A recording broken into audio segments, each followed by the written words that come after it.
from Washington, I'm Larry O'Connor. And as you know by now, here at Salem News Channel, we're not like CNN and MSNBC and the broadcast networks. We're not obsessed with Fox News. We don't talk about them much.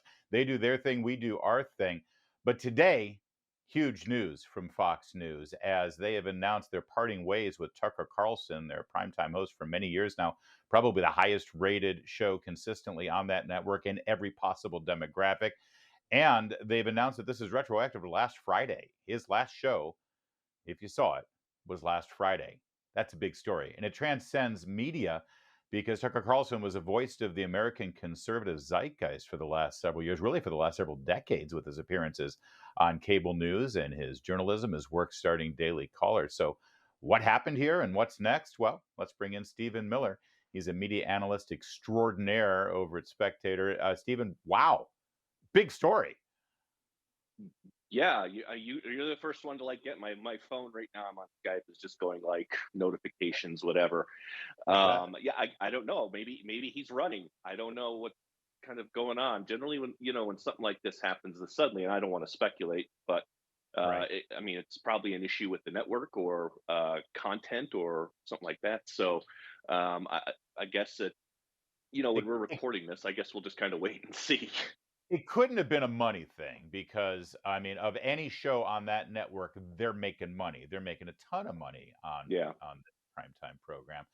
So listen, there will be speculation. A lot of people will be speculating.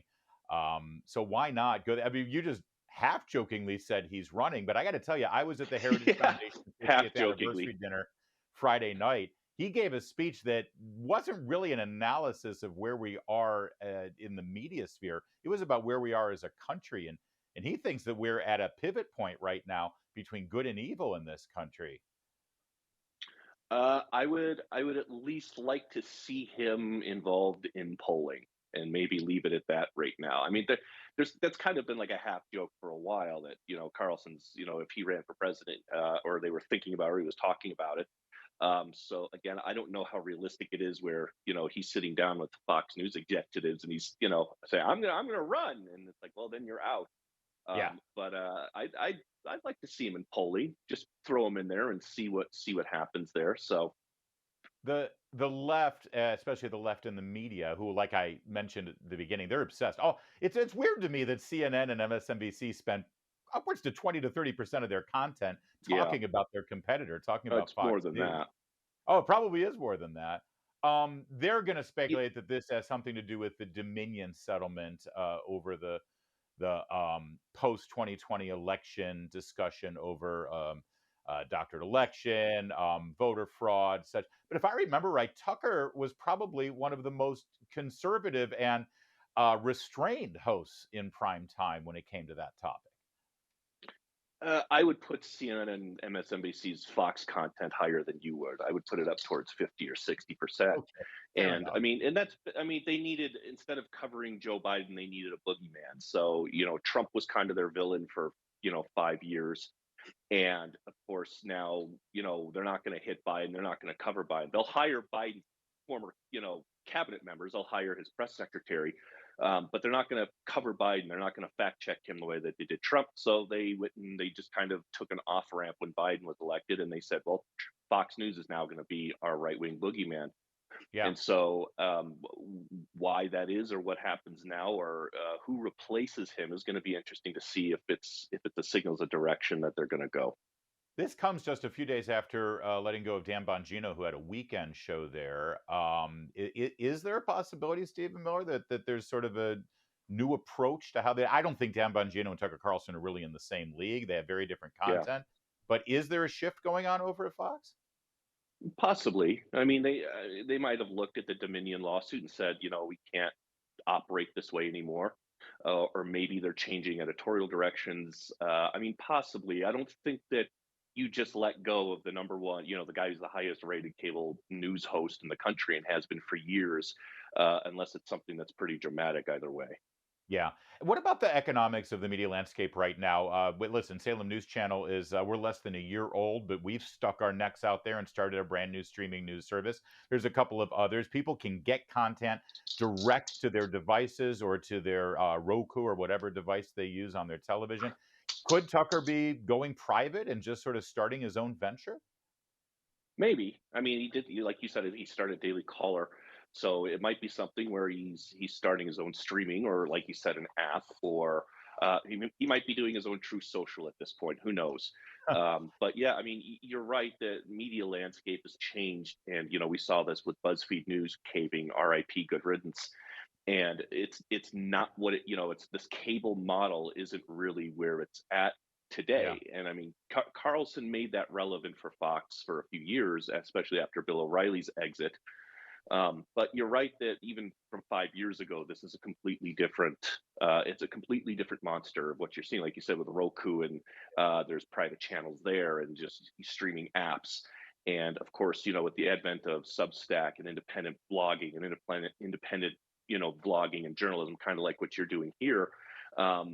There's certainly an opportunity for Carlson to do that, and he obviously has the name and probably the funding to do it. So it's Yeah. going to be interesting. I gotta ask you, it's funny as you look at the media from a right of center perspective, and I enjoy your takes most of the time on it. I think it's very wise and very wry and very funny. On the left, it seems to me, and you tell me, but they seem to be stuck in the same pattern they've been in for the last couple of decades. Perfect example is this new weekend show with Jen Psaki on MSNBC, where she's had Gavin Newsom, she's had Mrs. Gavin Newsom, she had John Yeah. Kerry, her old boss from the State Department, and it seems to me like it's prepackaged, state-run sort of hagiography content about the favorites amongst the Democratic Party. Is there really an appetite on the left for that? I don't think it's certainly not on like the far left. So if you're looking at like the Bernie Sanders bros, and you're looking at, the Chapo podcast, for example, those aren't guys that are going to be appearing on MSNBC anytime soon. Yeah, I think with MSNBC, it's interesting what they did in the sense of how they kind of turned it into neocon, neoliberal channel, and they got rid of people like Dylan Ratigan and Keith Olbermann, and if you were around during the Bush years, MSNBC was just kind of like scream at you 24/7 over what's happening. And they kind of, I don't want to say they moderated, but a lot of the anti-Trump conservatives went to MSNBC, became contributors or even show hosts, like Nicole Wallace, who's a former Bush cabinet member. And yeah. so now they have Psaki over there, and they try to do kind of like where they moderate uh, liberalism, and they try to package it that way. But again, I don't really know who that's for, especially since Maddow's gone now. When you talk about flagship hosts leaving their shows, there's really not like a big name over there, especially at MSNBC, and they've kind of let Joy Reid take the reins of crazy and kind of run with them that way. Oh, holy night. Well, this is going to be fun for the 24 election, that's for sure. Couldn't have come at a perfect time, all of these shifts, frankly, Stephen, as we Right. venture into a presidential year. I mean, it's going to be like a rodeo. Or a circus. It's going to be one of those two. But yeah, I mean, I think you're going to no matter what happened at Fox like this. Like I said, it's going to be curious when they start throwing Carlson's name into pre-primary polling, especially when this has been shaping up as kind of a two-person race. So I we'll think see. you're right about this. I really do. I think he might run. All right. Well, we'll watch. Either way, the popcorn is popped, and Stephen Miller is going to be one of the people that we're going to be listening to as it develops. And this story is definitely developing as we watch. There's more to come on O'Connor tonight, Salem News Channel.